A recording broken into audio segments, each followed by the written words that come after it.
Eh, kita mulai saja ya sambil menunggu yang lain.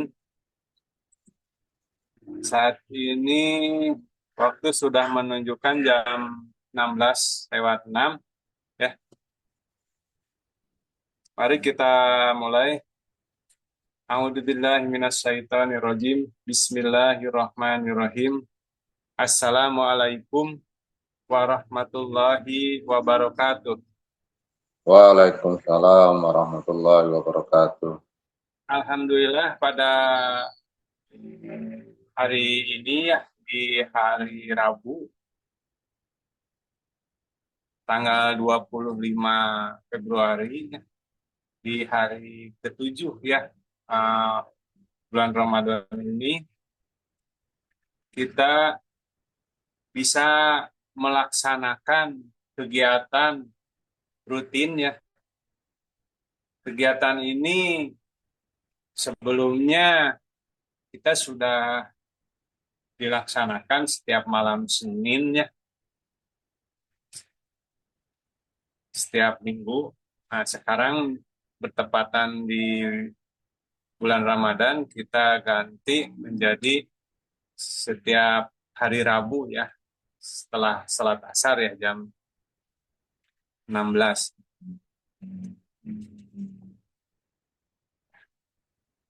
Mungkin ke depannya kita eh, akan dibentuk kepanitiaan ya untuk kegiatan kurma sehat ini. Nah, sementara kita masih eh, melakukan seperti yang sebelum-sebelumnya.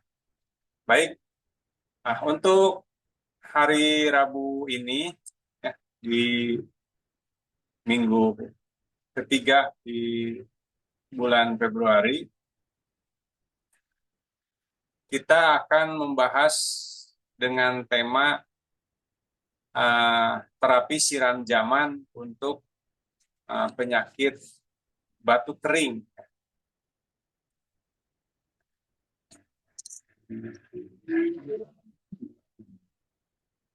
Nah, di sini kita sebelum membuka pengertian batuk kering, kita harus perlu diketahui dulu mengenai terapi siram jaman. Ya.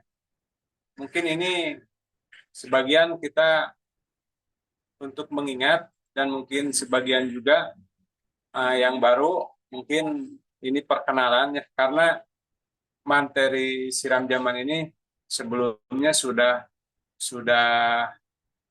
ada materi khusus gitu ya mengenai siram jaman. Nah, jadi terapi siram jaman ini pertama kita harus mengenal dulu bahwa siram jaman ini uh, merupakan sistem kombinasi ya. Jadi antara keterampilan, ini keterampilan refleksi, terus ada juga pijat urut ya, atau pure, ada pendam dan yang lainnya ya, kurang lebih ada 12 keterampilan. Ya. Nah, keterampilan ini dikombinasi dengan ramuan ya, herbal. Nah, herbal ini sudah ada yang uh, berupa bahan baku yang diolah sendiri, ada juga yang sudah jadi dalam bentuk serbuk ya, yang di dalam kapsul. Nah, itu. Nah, jadi tindakan siram jaman ini, tindakan terapinya itu kombinasi keterampilan dan ramuan. Kemudian apa yang ditindak di dalam terapi siram jaman ini? Ya, perlu kita ketahui bahwa uh, siram jaman ini mengenal ada istilahnya tiga tiga sehat ya atau selaput jasaku ya. Nah itu. Jadi sehat segala meliputi jasad, akal dan kalbu. Nah jadi artinya manakala terjadi sakit, contoh sekarang yang akan kita bahas mengenai uh, batuk kering, maka kita harus apa cakra atau cara berpikir kita ini harus melihat dulu tiga. Berarti kalau sehat itu meliputi jasad, akal, dan kulub, maka kategori atau kriteria batuk kering ini itu akar masalahnya, lihat apakah itu murni dari jasad atau akal atau kulub gitu kan. Itu jadi uh, setiap dalam penanganan terapi siram jaman itu harus selalu tiga itu, ya, tiga. Namun yang pertama kita lihat dulu dari segi jasad, gitu ya. Nah, berarti jasad itu disebut sehat, itu lancarnya peredaran darah, sehingga nutrisi dan oksigen itu nyampe ke seluruh sel, ke seluruh organ, bahkan sel di dalam tubuh. Nah, sehingga di situ kalau sakit maka di situ ada sumbatan atau ada gangguan, ya, sehingga nutrisi dan oksigen ini uh, tidak sampai. Nah, itu. Nah, maka lihat batuk kering ini kalau dari siram jaman ini yang terganggu apa? Apakah jasadnya, apakah uh, pikirannya, apa kulubnya atau hatinya, nah, kolbi. Nah, itu jadi harus dilihat dari tiga, ya, tiga sudut pandang itu. Ya.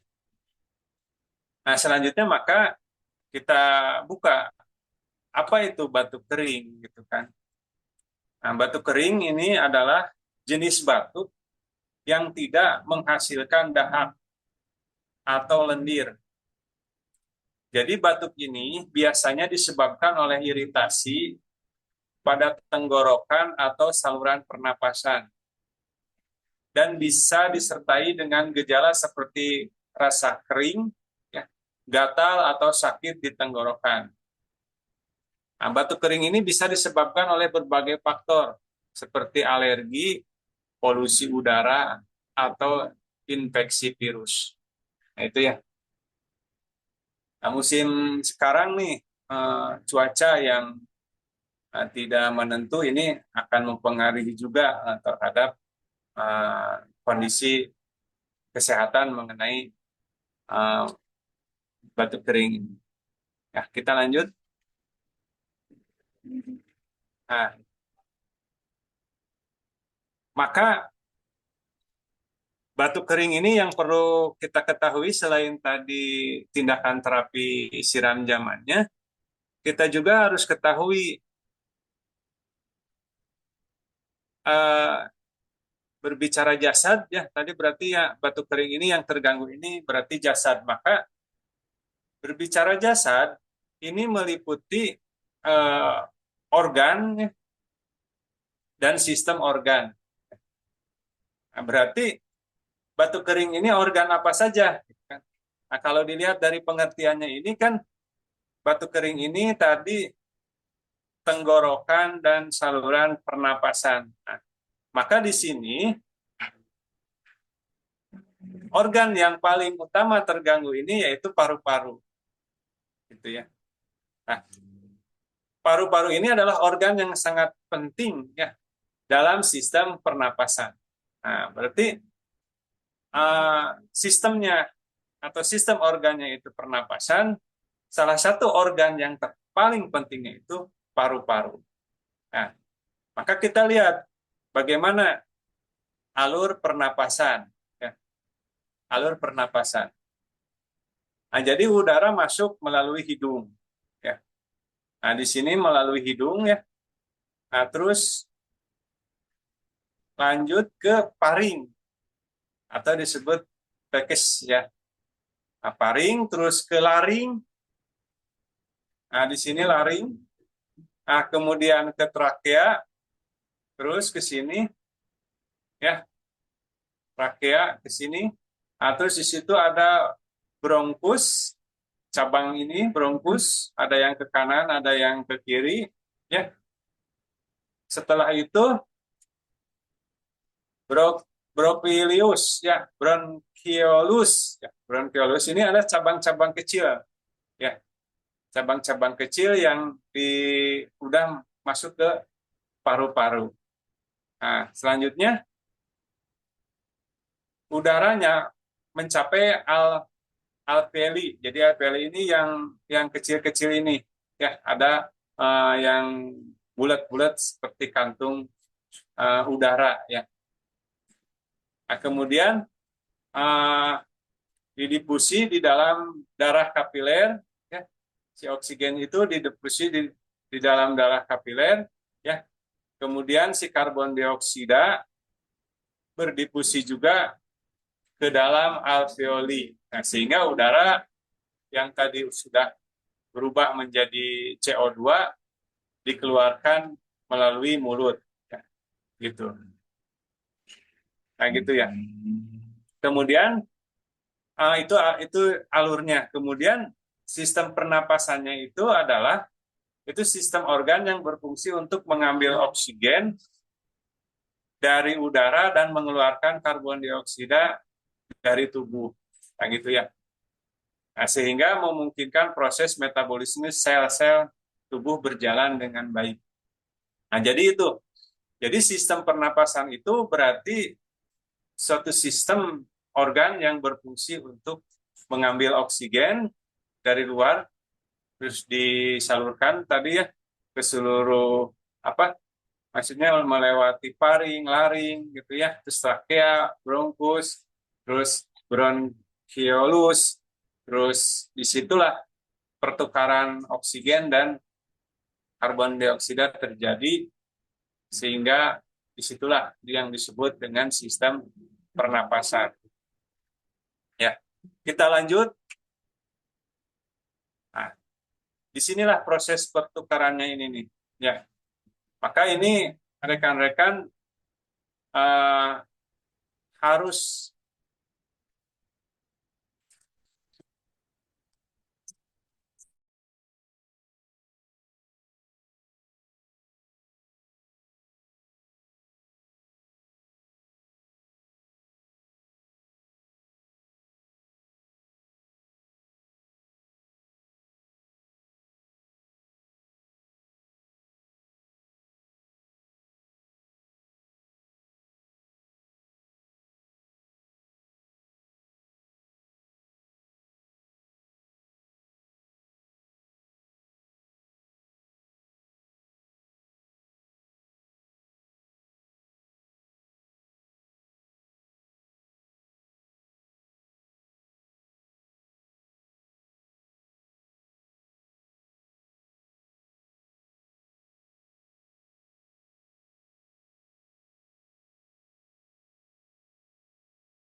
HP saya mati.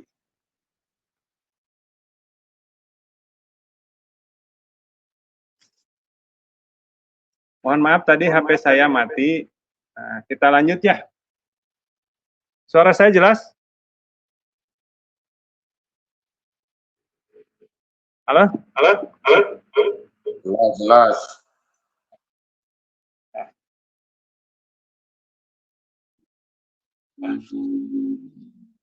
Nah, kita lanjut.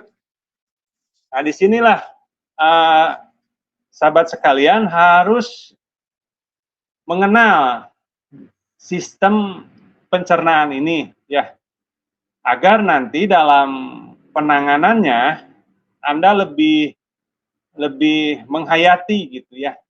Nah, sehingga pas terjadi batuk kering itu terjadinya di mana dan kenapa, terus bagaimana gitu. Sehingga pertama ini harus selain tadi mengenal tentang metode siram zaman, kita juga harus mengetahui letak-letaknya gitu ya. Nah ini rekan-rekan sudah jelas terlihat ya di gambar, mulai dari hidung, rongga hidung gitu ya. Nah ini paring, laring gitu kan. Nah, jadi kalau paring ini, batas ini yang memisahkan antara masuk ke kerongkongan atau tenggorokan gitu kan. Itu. Nah, jadi disinilah proses pertukaran udara ya antara O2 dan CO2 gitu.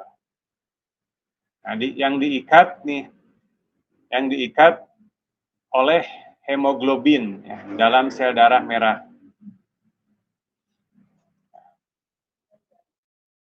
Nah, jadi hemoglobin itu apa? Hemoglobin adalah protein dalam sel darah merah yang berfungsi mengangkut oksigen dari paru-paru ke seluruh tubuh dan mengangkut karbon dioksida dari tubuh ke paru-paru untuk dikeluarkan kembali melalui mulut.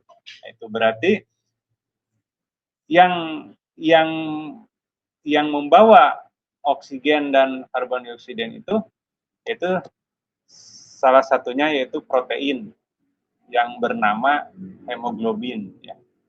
Gitu ya. Kita lanjut.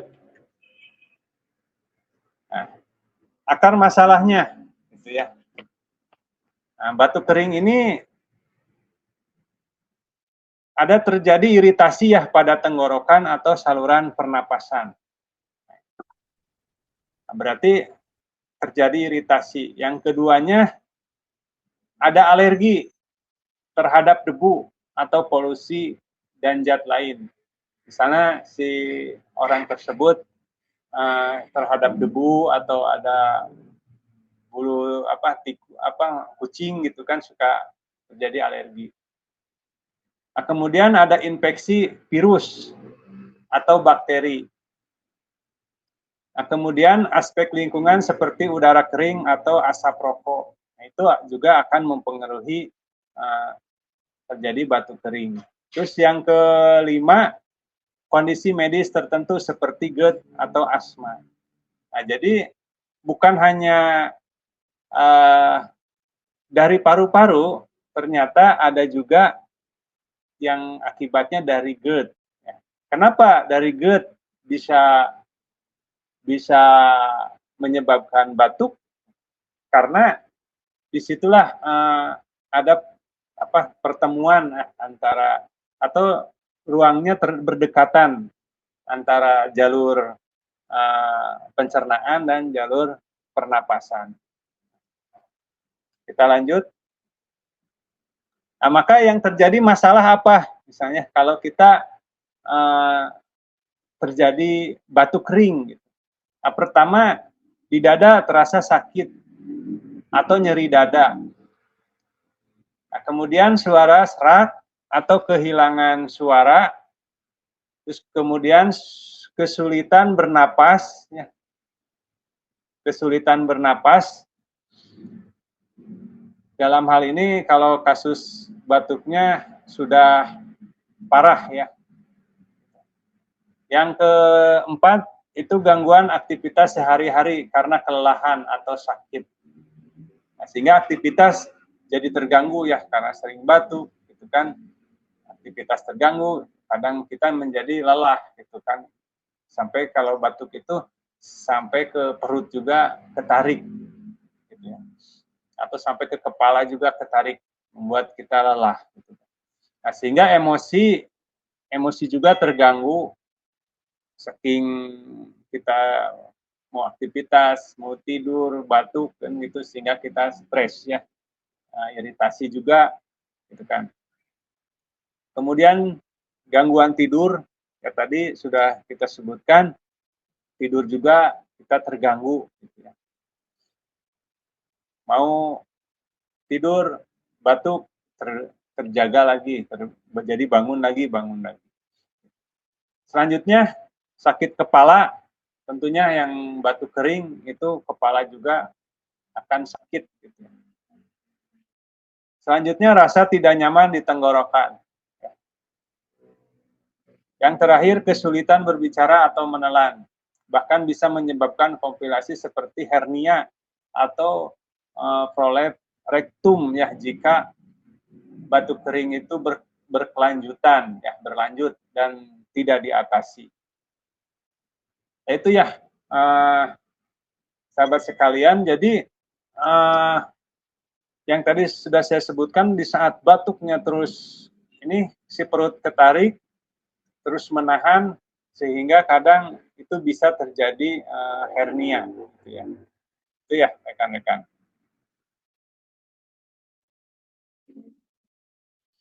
Kita lanjut. Nah, solusinya. Nah, gitu. Bagaimana solusinya? Dengan terapi siram jaman. Nah, tadi apabila batuk keringnya disebabkan infeksi virus, gitu ya, maka solusi yang bagus itu diantaranya istirahat yang cukup. Ya, apabila gangguan batuk kering itu karena infeksi virus. Nah, terus minum air yang banyak, gitu kan. Kemudian rutin dibantu dengan JRH. Nah, bentar, kita tanya lagi.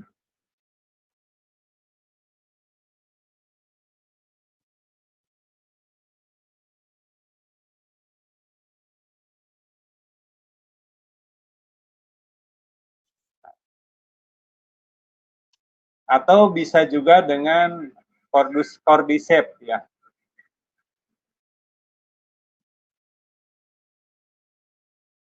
Bentar ya, saya setting dulu ini.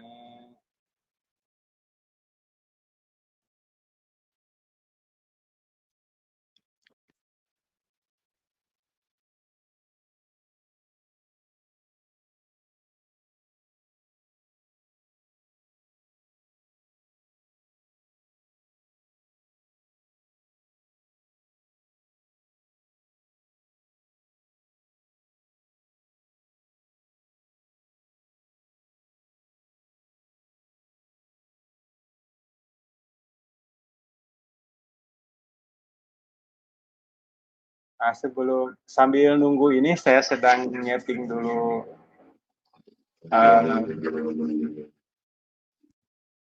HP. Ada yang ditanyakan, silahkan. Mengenai masalah dulu.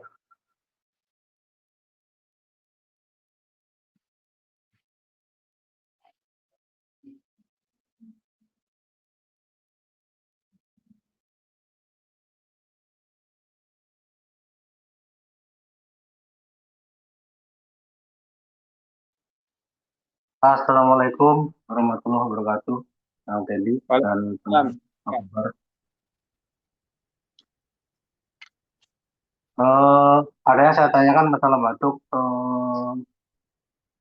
Apa pengaruhnya cuaca dingin dengan batuk? Biasanya kalau cuaca dingin itu eh, apa, bisa menimbulkan atau bisa membuat orang batuk. Kalau yang tadi kan lebih sering atau yang tadi disampaikan adalah karena debu, itu kan kering ya. Tapi ini masalah dengan cuaca dingin. Kenapa sering sekali dengan cuaca dingin itu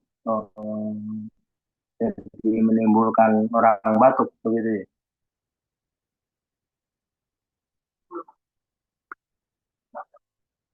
Tanya Ibu nih. Oke, siap. Nah, karena di sini kita mau membahas batuk kering, ini salah satunya akar masalahnya tadi dari polusi atau udara ya, debu. Nah, tadi ya dari pertanyaan misal kenapa di cuaca dingin juga terjadi batuk. Nah, di sini bisa kita lihat ya, batuk itu adalah salah satu reaksi gitu kan dari paru-paru. Nah, di saat cuaca dingin ini mempengaruhi alveoli ya atau bronkus yang tadi kurang lebih sama penyebabnya atau akar masalahnya mungkin dari ada virus atau bakteri juga itu sama. Mungkin cuaca dingin, apalagi di cuaca dingin itu akan akan pengaruh bakteri itu akan lebih banyak gitu ya rekan-rekan. Jadi disitulah kenapa terjadi batuk. Nah, batuk itu banyak ya, ada batuk berdahak, batuk salah satunya yang akan kita bahas sekarang batuk kering gitu kan. Nah, namun biasanya diawali dengan batuk kering dulu, baru kesananya nanti batuknya berdahak atau bunyinya kadang suka ada kayak halilintar gitu ya, geledek gitu. Oke, nah, kita lanjut dulu ya ke solusi ya. Kita lanjut lagi ke solusi. Nah, di sini salah satunya apabila virus yang menyebabkannya, maka salah satunya istirahat yang cukup. Maka tidur di waktu malam ya antara jam 10 sampai jam 2 itu sangat dianjurkan ya. Apalagi di dalam teori siram zaman itu ada namanya itu pola tidur ya yang sesuai jadwal gitu. Ada tidur yang harus jam 11 dan sampai jam 1 itu harus kondisi sangat lelap ya. Nah, kemudian selain dengan tadi istirahat dan minum air yang banyak, kita menggunakan teknik refleksi. Ya, keterampilan di sini digunakan teknik refleksi, yaitu sistem timbal balik, yaitu pijat di daerah refleksi titik paru-paru, ya, kemudian parateroid, kemudian adrenal, reproduksi, dan semua kelenjar getah bening, bagian dada, tenggorokan, dan saluran pernapasan. Nah, di sini kenapa harus paru-paru direfleksi? Tentunya organ yang langsung yang kenanya itu di paru-paru, maka titik paru-paru ini harus distimulasi. Nah, selanjutnya parateroid. Nah, kenapa parateroid di sini distimulasi? Nah, tentunya parateroid dan tiroid ini sangat berfungsi ya, atau sangat penting ya, karena parateroid ini berfungsi sebagai sistem metabolisme ya, sebagai sistem metabolisme. Nah, terus parateroid ini juga menjaga keseimbangan kandungan fosfat, kalsium dalam darah, gitu kan. Nah, jadi parateroid ini sangat diperlukan ya, gitu, untuk distimulasi. Karena dalam proses tadi untuk menjaga keseimbangan dan metabolisme, termasuk steroidnya juga. Saya lupa ini kelewat. Steroidnya juga itu untuk metabolisme dan pertumbuhan sel-sel ya di dalam sel paru-paru. kemudian kenapa harus titik adrenal?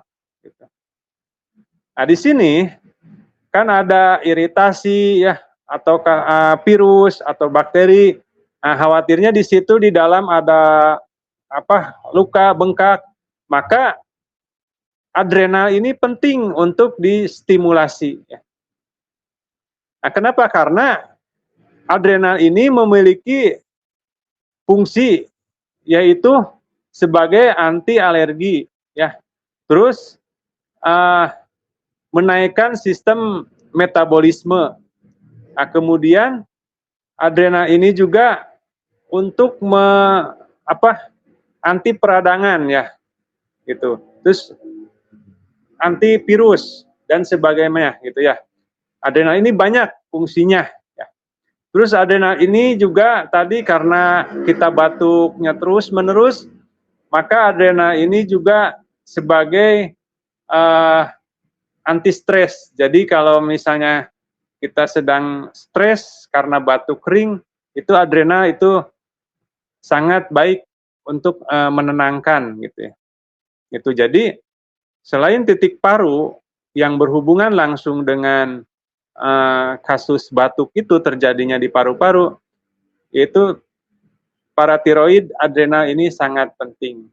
Nah, kemudian reproduksi, kemudian sistem kelenjar getah bening dada tentunya ya, itu kelenjar getah bening dada itu sama, itu untuk agar tidak setelah pemijatan ini tidak terjadi gelisah, gitu ya. Jadi getah bening ini kan untuk pertahanan juga berfungsinya ya, untuk mengangkut lemak. Jadi peredaran di dalam peredaran darah itu getah bening ini sangat berfungsi, sehingga seluruh kelenjar getah bening itu harus distimulasi. Di mana letaknya?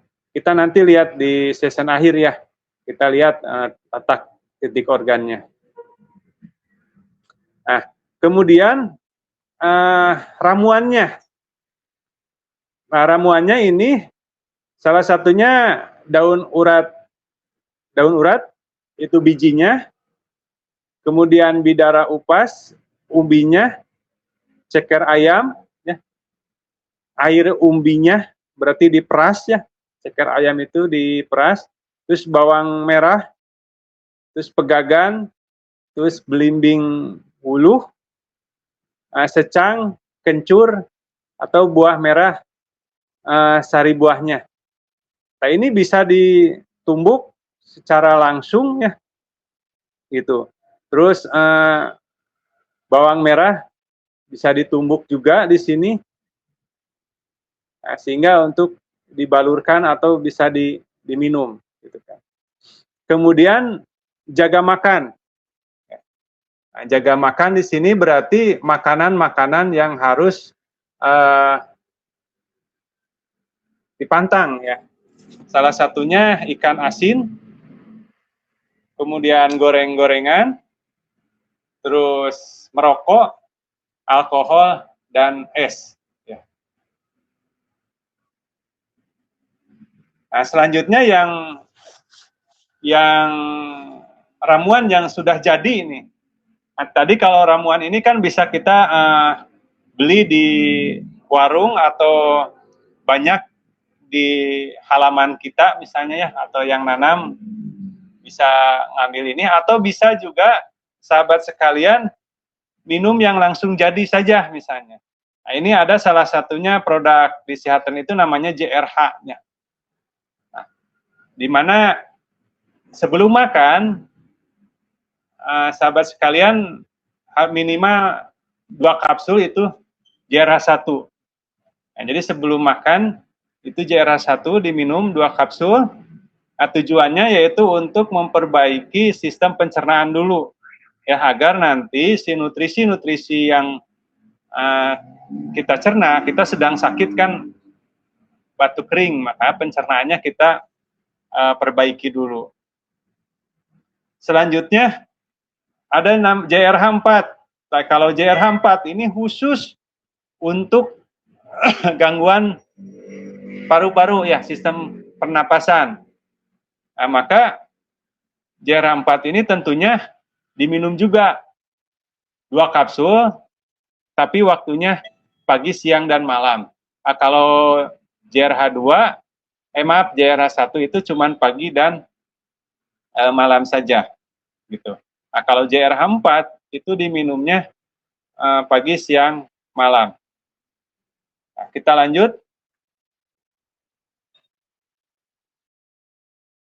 Nah, ini titiknya ya.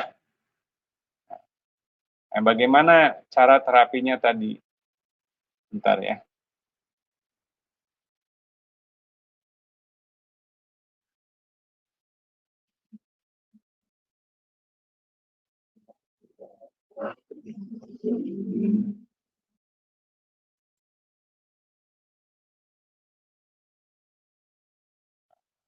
Radang ngeluding. Nah, kelihatan di situ.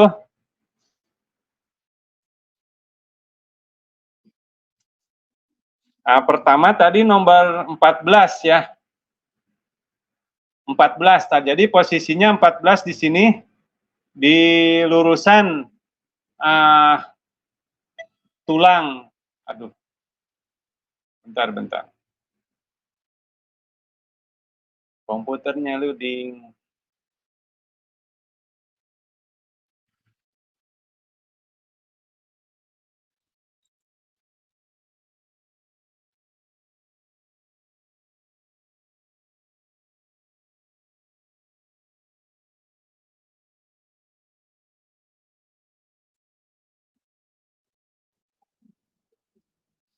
Nah, nanti ya rekan-rekan nih lagi ngebuka gambar dulu.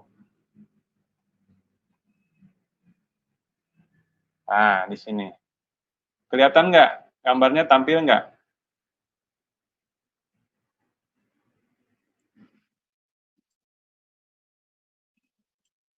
Belum ada. Belum ya?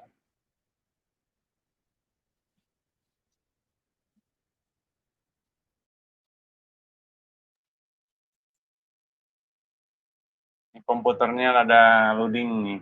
Udah lelah kan.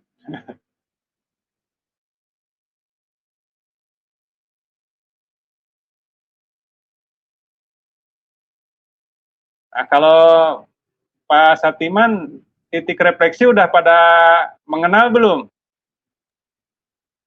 Ya, sebagian. Nah, jadi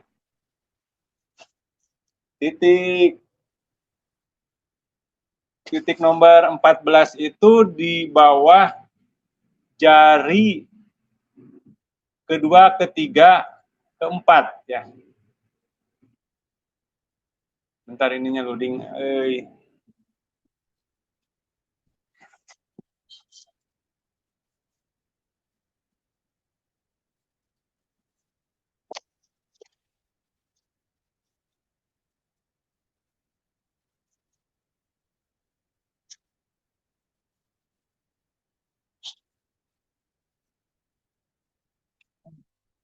Nah, ini.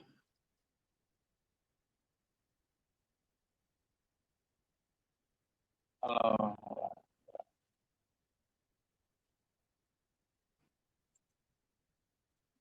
Nah, ini kelihatan nggak Pak? Kelihatan. Nah, jadi nomor 14 itu di sini. Ya. Di bawah jari keempat. Nah, ini. Nah, agak perbesar sedikit.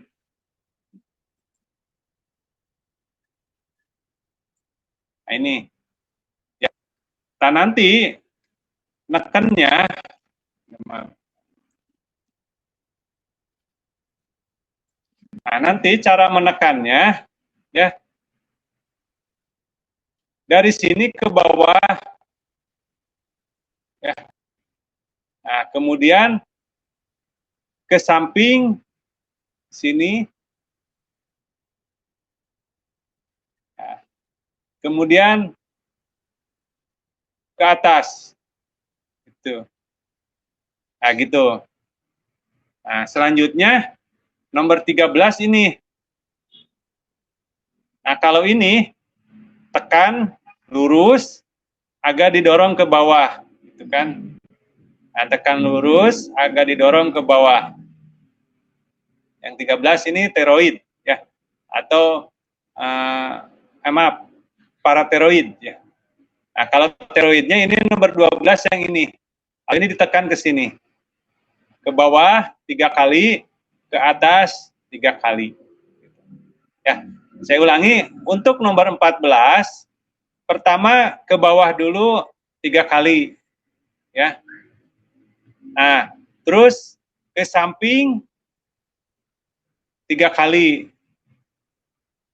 Ya, terus kemudian ke atas cukup 1 kali ke atas. Ya. Jadi berarti karena ini area nomor 14 ini bukan titiknya area, maka caranya ini berarti harus distimulasi ini semuanya di sini. Nah, berarti ke bawah 1, 1, 1, 1, berarti 2, 2, 2, 2, 2, 2, 2, 2, 2, gitu kan. Terus ke samping 1, 1, 1, gitu kan. Nah, terus nomor 13 tekan, tekan, gitu kan, tekan, agak di ke bawah, tekan ke bawah 1, berarti 3 kali. Nah, terus nomor 12 juga sama, tekan ke bawah 3 kali, ke atas 3 kali. Nah, kalau yang nomor 14, kalau ke atasnya cukup 1 kali, gitu kan. Nah, itu ya, nomor 14, 13, terus 12, gitu kan. Nah, selanjutnya tadi titik adrenal. Nah, titik adrenal itu di mana? Ada yang tahu?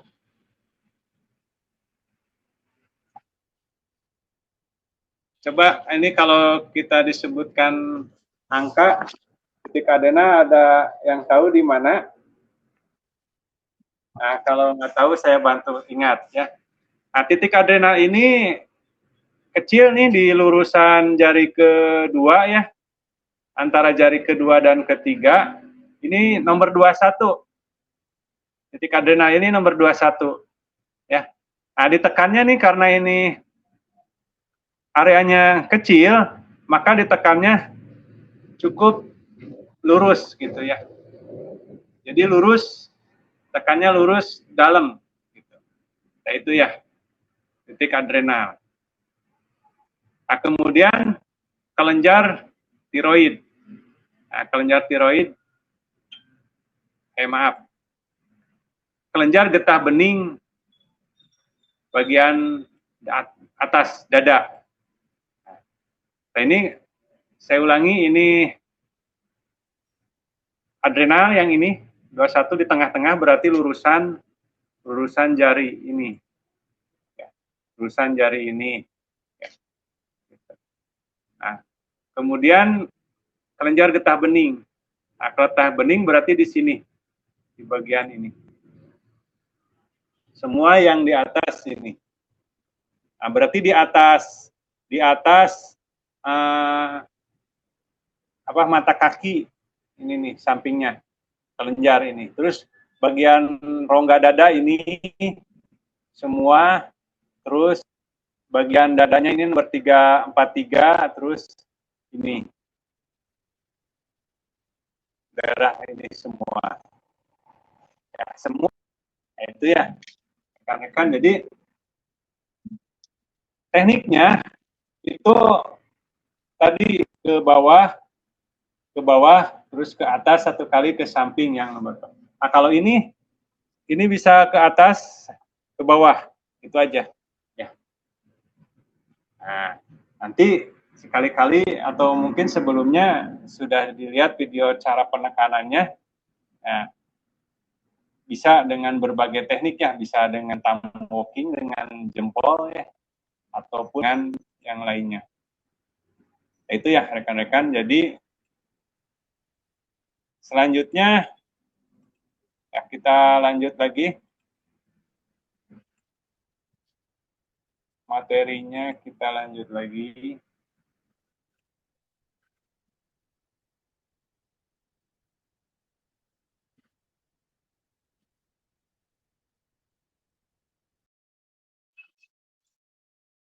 Oh, ternyata udah. Nah, berarti rekan-rekan silahkan ada yang perlu didiskusikan mengenai batuk kering ini, penanganannya dan hal-hal lainnya silahkan didiskusikan bersama-sama. Silahkan Bapak Ibu, masih ada waktu 15 menit ya sampai menjelang buka saum. Silahkan ada yang ditanyakan.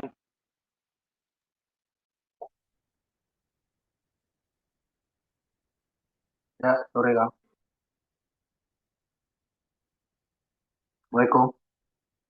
Waalaikumsalam warahmatullahi wabarakatuh. Silahkan Pak. Kalau untuk mengatasi batuk kering ini, selain direfleksi dan herbal, ada terapi apa lagi untuk pengobatan? Ya. Nah, selain tadi teknik refleksi ya di telapak kaki, ada juga tambahan di sini, misalnya kita bisa kencur, kan banyak ya kencur mah di rumah. Kencur, bawang merah dan jahe itu diparut, direbus, terus disaring, setelah itu diminum. Ya, nah, jadi misalnya agak susah tuh tadi nyari bahan-bahannya. Ini kencur, iya. bawang merah, jahe itu pasti banyak di dapur ya. Maka itu diparut, direbus, kemudian disaring, itu diminum. Ya, apabila bahan-bahan yang lain susah. Saya yakin kalau yang 3 ini tadi banyak. Terus selain refleksi, tindakannya tadi, ya, sebelum menjawab tadi tindakan selain refleksi, tadi ada ramuan yang khusus di dapur gitu ya. Ada tindakan selain di telapak kaki pula ada di tangan. Ya, di tangan mulai ya diurut di punggung tangan semua, diurut semua, terus sampai ke leher, belikat, sampai ke pinggang. Nah, cuman diperbanyaknya itu di area belikat. Kalau di area punggung itu diperbanyak di area belikat, ya, di bawah belikat, kemudian bahu, di bawah leher. Nah, kalau di jari tangan itu di jari manis, ya, terus di jempol bagian luar. Nah, ini ya. Nah, jadi kalau di daerah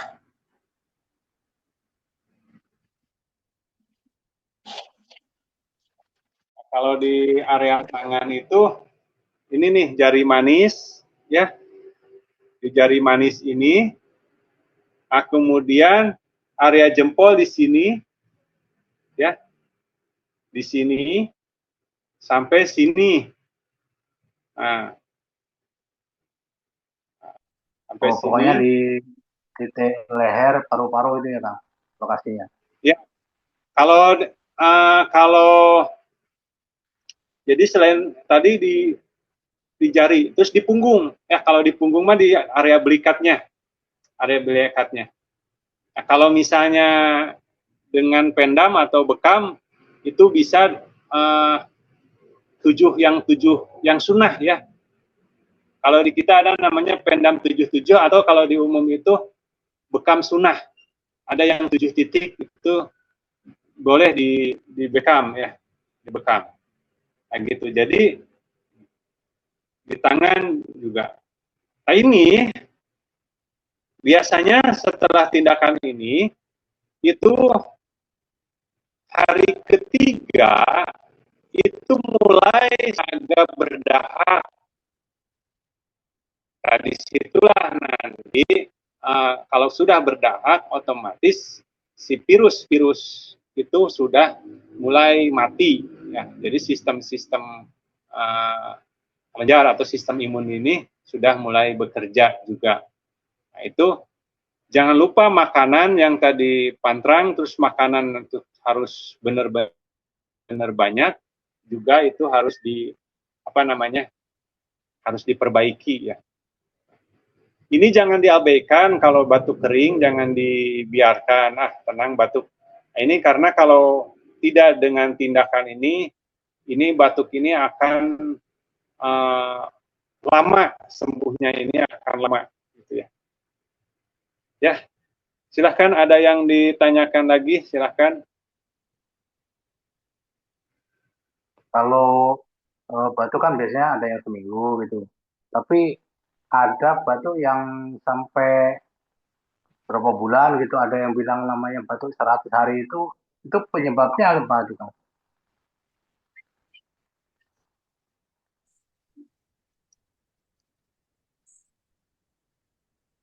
Itu virus otomatis. Oh, ya kan ada ya, ada maksudnya ada beberapa orang tuh batuk sampai berbulan-bulan. Dia bilang batuk 100 hari. Itu udah diobatin ke dokter bolak-balik tapi nggak sembuh-sembuh juga. Tapi ujungnya setelah 100 hari baru sembuh. Nah, itu. Apakah emang virus itu berumur sampai segitu baru dia pingsan atau bagaimana itu?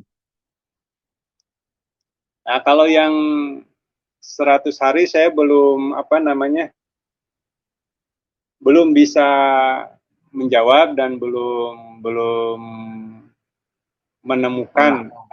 Nah, Kalau saya sering dengar kalau dilihat dari kerja paru, ya, apabila tadi dihubungkan dengan emosi dengan yang lainnya, itu paru-paru sangat terpengaruh. Ya. Nah, justru makanya tadi sebelumnya saya sampaikan, batuk ini jangan dianggap biasa-biasa saja, gitu kan? Maka makanan, minuman, dan tidur itu harus benar-benar diperbaiki, gitu. Jadi jangan diabaikan lah. Misal tanggung nih tidur atau misal makan nggak lapar misalnya. Itu jangan diabaikan itu. Nah, itu salah satunya kenapa mungkin batuk sampai 100 hari itu karena dari awalnya pembiaran gitu. Nah, itu sehingga mengganggu yang lainnya. Nah, kalau kita merujuk ke siram jaman mengenai ada gangguan dari pikiran, terus dari energi gitunya, psikologinya, itu paru-paru sangat berpengaruh. Nah, sehingga biasanya kalau karena gangguannya organ atau virus sih biasanya nggak akan lebih dari 7 hari. Nah, kalau lebih dari 7 hari berarti ada gangguan yang lain seperti psikologinya juga. Gitu, kan. Gitu, Pak. Kurang lebih itu, Pak. Jadi kalau batuk, intinya kalau untuk paru-paru mah yang jelas tadi makan dan minum ditingkatkan, terus harus dibarengi itu ramuan, mau tidak mau. Yang mudah jadi tadi beras kencur ya, maksudnya kencur, jahe sama bawang merah. Atau yang ada yang langsung jadi itu ada JRH 4. Itu lebih simpel dan itu banyak yang sembuh gitu, bahkan yang sudah TBC atau kanker paru itu bisa sembuh. Nah, kurang lebih 4 itu produksi mana, Kang? JRH ini diproduksi di Kalimantan, Pak. Ini produk yang murni dari alam ya, yang diproduksi oleh Sihatren. Gitu. Oh, dari Kalimantan. Oh, ini berarti herbal dari Kalimantan kebanyakan. Ya, dari Kalimantan. Oh, berarti jual pasak bumi juga. Pasak bumi ada, nanti di Sihatren bisa, nanti boleh di grup nanti pesan ke ke yang dari Kalimantan ada bisa nanti. Atau nanti di grup tanya aja. Biasanya mah ada nama Pak Gunansah. Terus Iya. Ada uh, kayu uh, apa dulu? nanti aja boleh nanti. Oh, kayu pasak bumi ya. Bagus. Pasak Bumi, terus banyak sih di Kalimantan. Iya, iya. Buat itu. Tambah Jera salah stamina. satu di Kalimantan. Ya, oke, siap. Terima kasih, Kang. Ya, sama-sama. Untuk sementara ya, untuk gangguan penyakit batuk ini, saya rasa cukupkan sekian ya, karena sudah mau menjelang maghrib. Kita foto dulu untuk. Ya, enggak ini maaf. Ini akan berlanjut ke depannya waktunya jam segini atau bagaimana? Atau minggu depan ada atau bagaimana? Sementara jam segini dulu untuk bulan Ramadan. Nah, kalau bulan-bulan yang lainnya mungkin nanti ada jadwal lagi atau dikabarilah 4 hari atau 3 hari sebelumnya, Pak. Dan tentunya nanti ya. Ya ini sebenarnya sih saya kesorean ini harusnya jam 4:30 waktunya pulang. Soalnya. Oh. Jadi Ya. Itu nanti akan lebih dipercepat ya. Ya bagusnya sih jam 3:30 lah, oke lah 4:30 sampai 4:30 gitu. Tadi jam 4 sampai jam 5. Ya 4:30 kita pulang masalahnya. Siap. Oke, nanti mungkin ke depan agak dipercepat juga, mungkin bisa jam 2, bisa dimulai dari jam 2 ketemu asar, tapi tanggung ketemu asar bisa. Ya, oke, siap. Soalnya gitu sebenarnya ya. Mudah-mudahan bermanfaat dan mudah-mudahan bisa diterapkan di rekan-rekannya, di prakteknya atau di keluarganya. Atas keberhasilan materi sore ini saya ucapkan syukur. Alhamdulillahirabbil alamin. Assalamualaikum warahmatullahi wabarakatuh. Waalaikumsalam.